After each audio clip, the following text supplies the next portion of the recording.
Welcome back, one and all, to Magius Plays The Vanishing of Ethan Carter. After going over the story last time, it's time to tell you what I think. I am Magius Delgado, and here are my final thoughts on The Vanishing of Ethan Carter. When I first purchased The Vanishing of Ethan Carter in 2014, I did so not really expecting much out of it. A small game from an indie developer, I thought it would be fun, but ultimately not memorable. I was completely and gloriously wrong. What you saw was my fourth playthrough of the game, something that very rarely happens with me, and I'm still looking forward to when I visit the story again. Sure, I'm not going to find anything new at this point, but the visuals, the voice acting, the entire game is something that I will keep coming back to time and time again. At its core, Ethan Carter is someone that I identify with.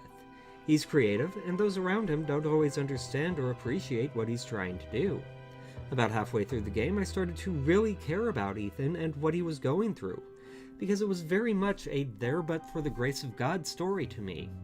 While his family and the game itself were all overly simplified and caricatured, the insights we see from Ethan's stories and the newspaper clippings tell a much more complicated and ultimately compelling story. The murder mysteries were interesting as well.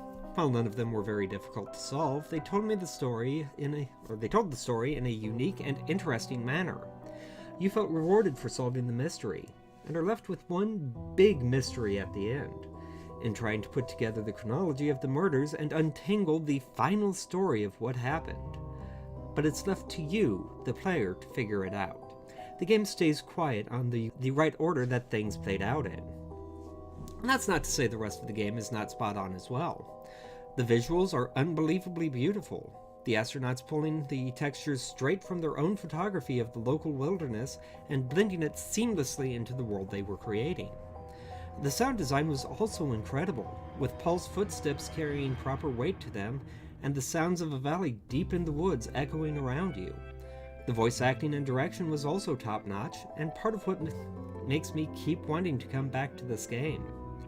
So, whether you've joined me on this journey with Paul Prospero, or just turning in to see what I think of this game, I highly recommend that you go out and buy it. It's not terribly expensive, and you can easily beat it inside an hour once you know what you're doing. But the experience of the game is something that I feel everyone should share and ultimately enjoy.